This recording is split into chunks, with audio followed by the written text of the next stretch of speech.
Acuñó mi propia definición de éxito en 1934, cuando enseñaba en una escuela secundaria de South Bend, Indiana. Estando un poco decepcionado, y tal vez desilusionado por la forma en que los padres de los jóvenes de mi clase de inglés esperaban que sus hijos obtuvieran una A o una B. Ellos pensaban que una C estaba bien para los hijos de los vecinos. Porque los hijos de los vecinos son todos niños promedio. Pero no estaban satisfechos cuando sus propios niños hacían que el profesor sintiera que había fracasado, o que el joven había fracasado. Y eso no está bien. El buen Dios en su sabiduría infinita no nos creó a todos iguales en lo que se refiere a la inteligencia, más de lo iguales que somos en tamaño, apariencia. No todos podían obtener una A o una B, y no me gustaba esa forma de juzgar. Y yo sabía cómo los alumnos de varias escuelas en los años 30 juzgaban a sus entrenadores o equipos deportivos. Si les ganabas a todos ellos, eras considerado razonablemente exitoso. No completamente. Porque descubrí que tuvimos un número de años en la UCLA, donde no perdimos un juego. Pero parecía que no ganamos cada juego individual por el margen que algunos de nuestros alumnos habían predicho. Y muy frecuentemente frecuentemente sentía que ellos habían apoyado sus predicciones de una forma más materialista. Pero eso era así en los años 30, por lo que lo entendía. Pero no me gustaba. Y no estaba de acuerdo con ello. Y quería salir con algo que esperaba me hiciera un mejor profesor, y dárselos a los jóvenes bajo mi supervisión, ya fuera en la clase de deportes o en la de inglés, algo a lo que ellos aspiraran. Algo más que solo una calificación alta en el salón de clases, o más puntos en una competencia deportiva. Pensé en eso durante un buen tiempo, y quería encontrar mi propia definición. Pensé que eso podía ayudar. Y sabía cómo el señor Webster lo definía, como la acumulación de posesiones materiales. O la obtención de una posición de poder o prestigio, o algo por el estilo. Logros dignos tal vez, pero en mi opinión no necesariamente indicativos de éxito. Así que yo quería encontrar algo mío. Recuerdo que me crié en una pequeña granja al sur de Indiana. Y papá trató de enseñarme a mí y a mis hermanos que nunca se debe tratar de ser mejor que otra persona. Estoy seguro que cuando él hizo esto, yo bueno, en algún lugar, supongo que en los rincones ocultos de mi mente, apareció años más tarde. Nunca tratarse de ser mejor que otra persona, siempre aprende de los demás. Nunca te rindas. Tratar de ser el mejor que puedas ser, eso está bajo tu control. Si estás demasiado absorto e involucrado y preocupado en relación a las cosas de las que no tienes control, afectará adversamente las cosas sobre las que tienes control. Luego me crucé con este simple verso que dice, en el estrado de Dios para confesar, se arrodilló una pobre alma, y bajando la cabeza, gritó: he fallado. El maestro dijo, habéis hecho lo mejor, eso es el éxito. De esas cosas, y otras tal vez, acuñé mi propia definición de éxito. ¿Qué es? Paz interior alcanzada solo a través de la autosatisfacción de saber que hiciste el esfuerzo de hacerlo mejor de lo que eres capaz. Yo creo que eso es cierto. Si tú haces el esfuerzo de hacer lo mejor de lo que eres capaz, tratar de mejorar la situación que existe para ti, yo creo que eso es éxito. Y no creo que otros puedan juzgar eso. Pienso que es como el carácter y la reputación. Tu reputación es lo que se percibe que eres. Tu carácter es lo que realmente eres. Y creo que el carácter es mucho más importante de lo que se percibe que eres. Esperarías que ambos fueran buenos. Pero no necesariamente serán el mismo. Bueno, esa era mi idea y quería tratar de hacerla llegar a los jóvenes. Me encontré con otras cosas. Me encanta enseñar, y fue mencionado por el orador anterior que me gusta la poesía, y juego con ella un poco, y me encanta. Hay algunas cosas que me han ayudado, creo, a ser mejor de lo que hubiera sido. Sé que no soy lo que debo ser, ni lo que debería ser. Pero creo que soy mejor de lo que hubiera sido si no me hubiera cruzado con ciertas cosas. Una de ellas era solo un pequeño verso que decía: ninguna palabra escrita, ni petición dicha, puede enseñar a nuestros jóvenes lo que deberían ser, ni todos los libros en todos los estantes, suman lo que los maestros son en sí mismos. Esto causó una impresión en mí en la década de 1930. Y traté de usarla más o menos en mi enseñanza, ya fuera en los deportes, o en el salón de inglés. Amo la poesía y siempre he tenido un interés en ella de una u otra forma. Tal vez sea porque papá solía leernos en la noche. Lámpara de aceite de carbón, no teníamos electricidad en nuestra casa de la granja. Y papá nos leía poesía. Así que siempre me gustó. Y en la misma época en que me crucé con este verso, me crucé con otro. Alguien preguntó a una maestra por qué enseñaba. Y ella, después de un tiempo, dijo que quería pensarlo. Luego se levantó y dijo: me preguntan que por qué enseño y yo respondo: Apóstrofe signo de interrogación abierta. ¿Dónde puedo encontrar tan espléndida compañía? Ahí estaba un hombre de estado, fuerte, imparcial, sabio. Otro Daniel Webster, de gran elocuencia. Un doctor se sienta junto a él, cuya rápida y firme mano podía reparar un hueso, o contener el flujo vital de sangre. Y hay un constructor, levantando el arco de una iglesia que él construye, donde ese sacerdote podrá hablar la palabra de Dios y guiar un alma que ha tropezado, a tocar a Cristo. Y todo acerca de una reunión de profesores, agricultores, comerciantes, trabajadores. Aquellos que trabajan y votan y construyen y planean y oran para un gran mañana. Y puedo decir, no podré ver la iglesia, o escuchar la palabra o comer la comida que sus manos cultiven.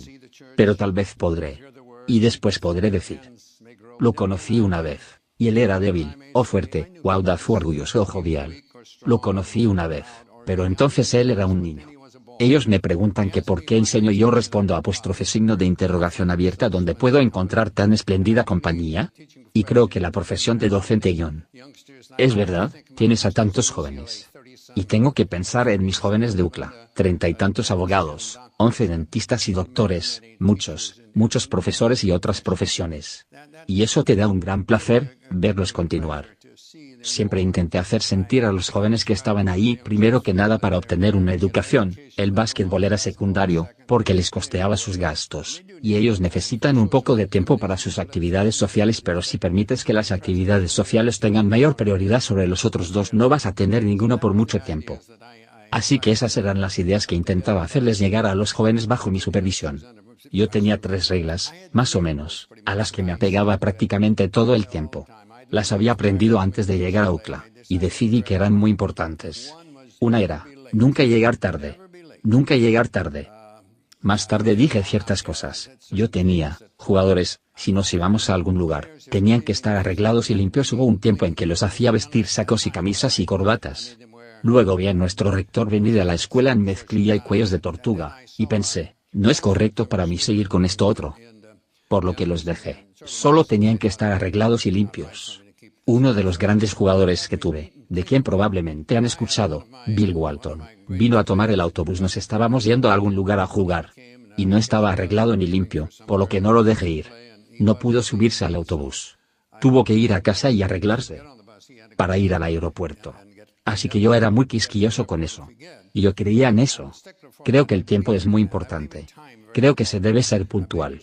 Pero sentía que lo practicaba. Por ejemplo, empezamos puntualmente, terminamos puntualmente. Los jóvenes no tenían que sentir que los ibas a tener por mucho tiempo. Al dar pláticas en clínicas de entrenadores, generalmente les digo a los entrenadores jóvenes, y en las clínicas de entrenadores, más o menos, van a estar los entrenadores jóvenes que están entrando en la profesión. La mayoría de ellos son jóvenes, ustedes saben, y probablemente recién casados. Y les digo, no alarguen sus prácticas, porque se irán a casa de mal humor. Y eso no es bueno, para un hombre recién casado irse a casa de mal humor. Cuando sean mayores, eso no hará ninguna diferencia. Pero, risas, así que yo creo en la puntualidad, creo en empezar a tiempo, y creo en terminar a tiempo. Y otra regla que tenía era, ni una sola mala palabra. Una mala palabra, y tú estás fuera por el día. Si yo lo veo en un juego, sales y te quedas sentado en la banca. La tercera era, nunca criticar a un compañero de equipo. Yo no quería eso. Solía decirles que a mí me pagaban para hacerlo. Ese era mi trabajo. Me pagaban para hacerlo. Lastimosamente poco, pero me pagaban para hacerlo. No como a los entrenadores de hoy, por Dios, no. Es algo diferente de lo que era en mis días. Esas fueron las 3 cosas a las que me apegué todo el tiempo, y eso en realidad provino de mi padre.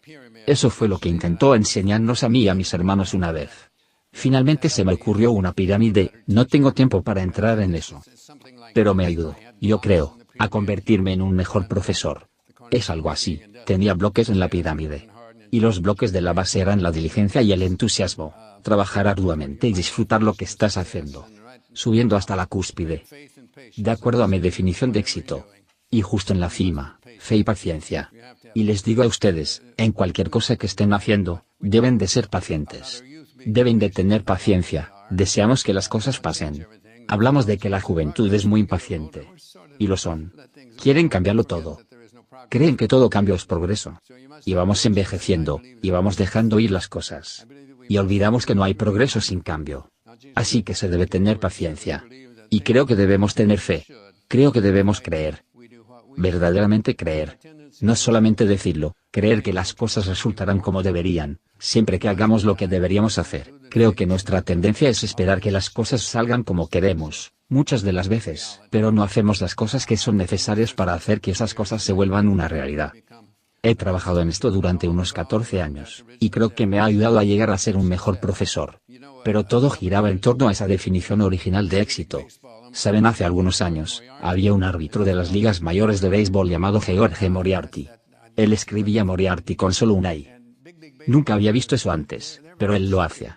Los jugadores de las ligas mayores de béisbol son muy perspicaces acerca de esas cosas, y se dieron cuenta de que había solo una I en su nombre.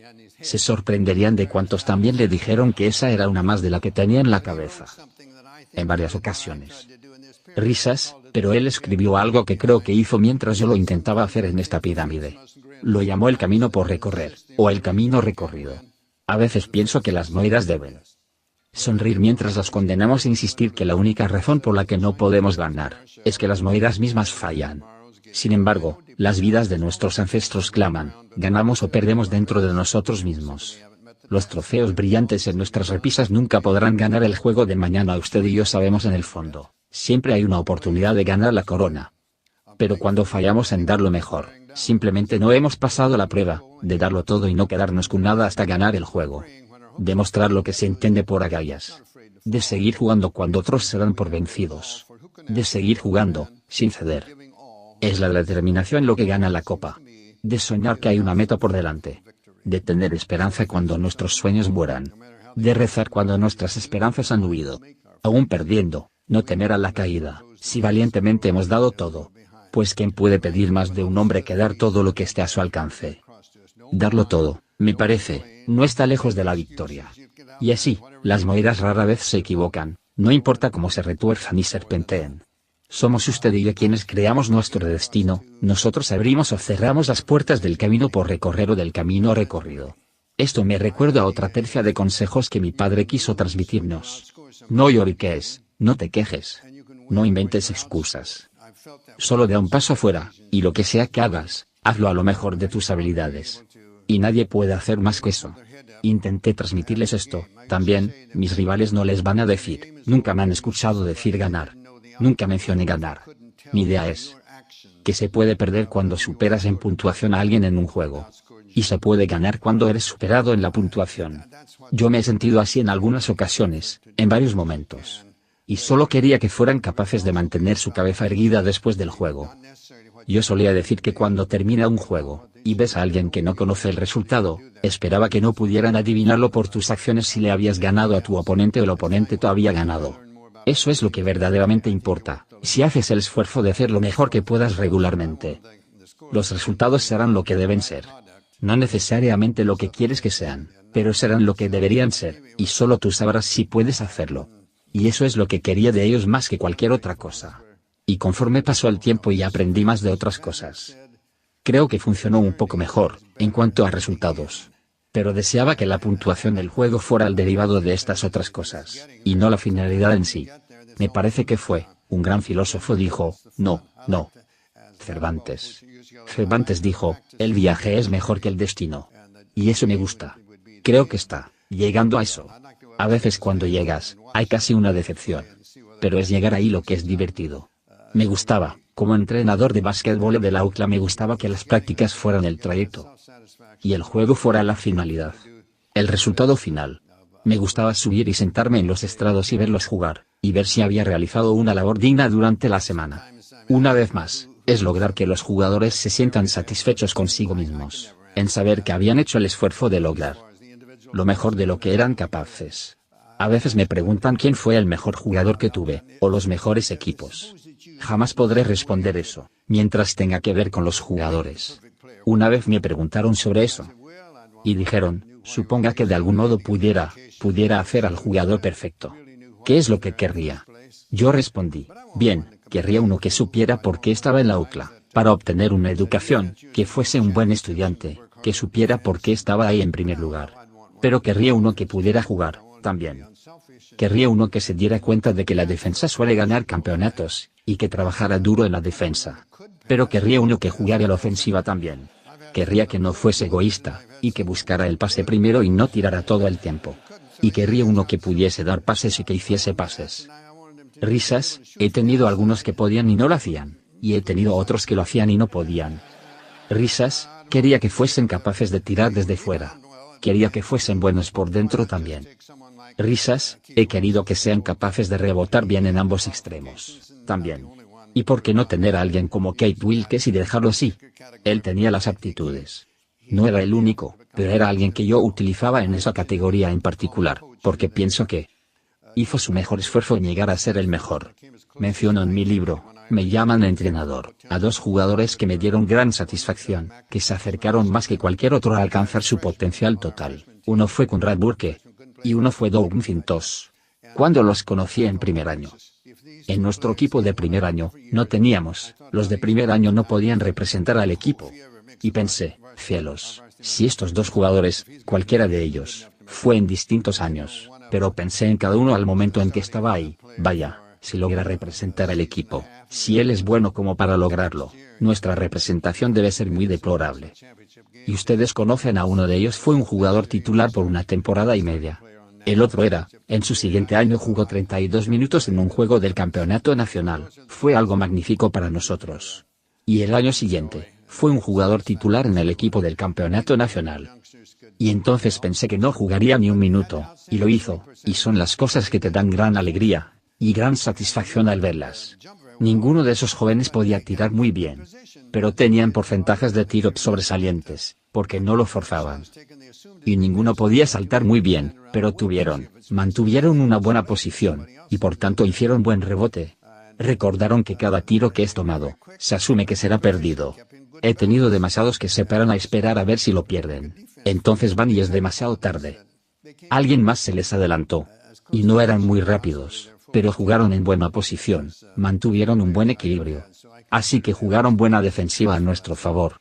Así que tenían cualidades que se acercaron a ellas tanto como a alcanzar posiblemente su potencial total. Como ningún otro jugador que haya tenido. Por lo que los considero tan exitosos como Lewis Alcindor o Bill Walton, o muchos de los otros que teníamos. Habían algunos sobresalientes, algunos jugadores sobresalientes. ¿Ya divagué bastante? Me comentaron que cuando él apareciera, supuestamente yo debía callarme.